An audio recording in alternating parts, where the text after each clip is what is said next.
Hello everybody, my name is Phoenix and welcome to the first WarpFall devlog. In this video I'm going to be going over everything I have so far involving weapon and item interaction and how gunplay is going to probably go for multiplayer games in WarpFall.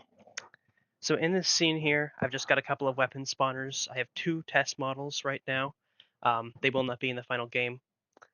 And I have several targets in the scene that react when they're hit. Let's go over how grabbing works first.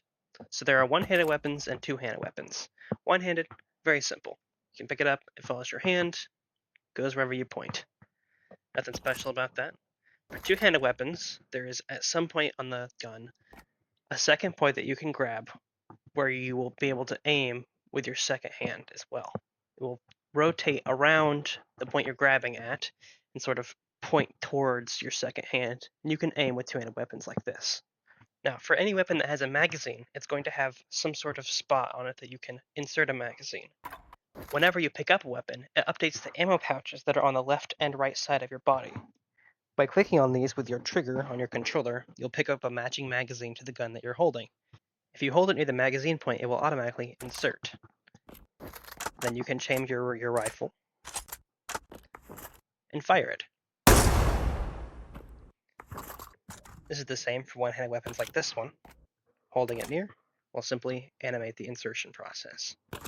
To remove a magazine, do the same thing and grab it. It will follow your hand, and if you let go before you fully pull it out, it will reinsert itself. If you pull it all the way out, it will then attach to your hand and separate from the gun. Same for this one. Like any other realistic closed bolt system, you can keep one in the chamber even if you don't have a magazine. This allows you to fire even if you're in the middle of reloading. Additionally, you don't have to be holding a weapon to interact with it. Even with these on the table here, I can still cycle the bolt on this rifle, insert a magazine to this gun, and chamber it. This also means that you can interact with other players, including enemies' weapons, while they're in their hands. The only time you cannot interact with a weapon is if it's in its stash point. Speaking of stash points, there are 4 on the body, 1 on each hip for smaller one-handed weapons, and 1 on each shoulder for larger two-handed weapons.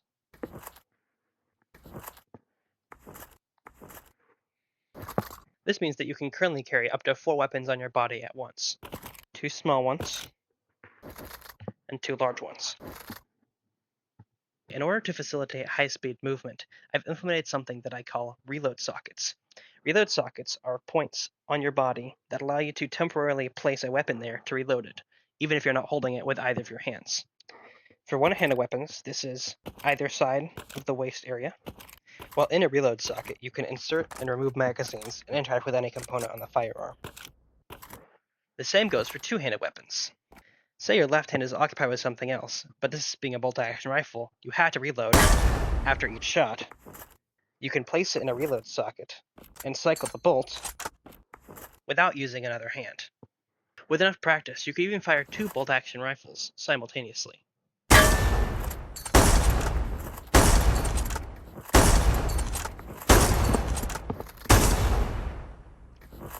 Because the reload sockets essentially let you carry an extra item, I've implemented a balance system that disables other weapon stashes nearby while a weapon is in a reload socket. So for instance, while this Kraber is in a reload socket, I can interact with it, but I cannot pick up my other weapons. On my left side, though, I'm still able to interact with them normally. Initially grabbing objects is also made extremely easy. You do not have to press the grab button while you're already hovering over it. Instead, you are able to hold the grab button as you approach, and it will automatically be grabbed as your hand touches it. This also makes picking up weapons while you're already moving very fast much simpler. You don't have to time it, you just have to hold it. Now, other than the most basic interactions that I already explained, every weapon might have its own functionality. For instance, the alternator actually has 2 barrels that feed from a single magazine. Each barrel has its own charging handle, and that determines which one fires first. However, every single weapon still functions off the same base system for interaction. And lastly, for weapon interactions, I improved the interaction toolkit's item drop. That means that items correctly inherit whatever velocity they were going while they were attached to you. So for instance, while in free fall, if you let go of an object, it stays free floating in midair, just like it would in real life.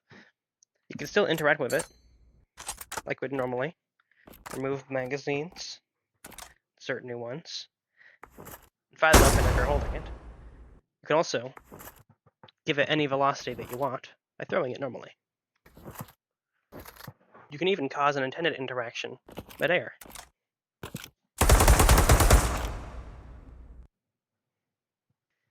Because of this, if the player is launched high into the air, they're able to interact with their weapons while they would be falling. This can be useful for several scenarios.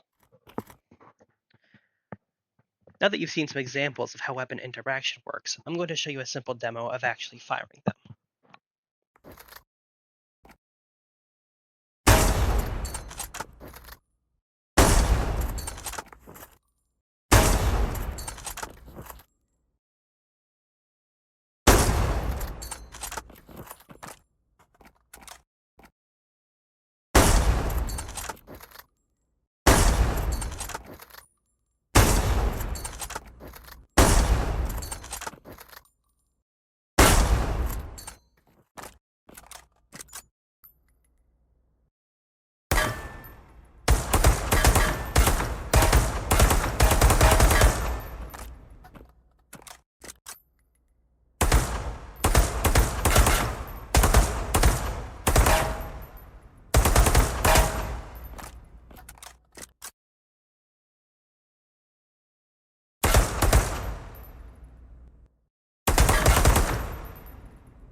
So with the conclusion of the weapon interaction devlog, well, what's next?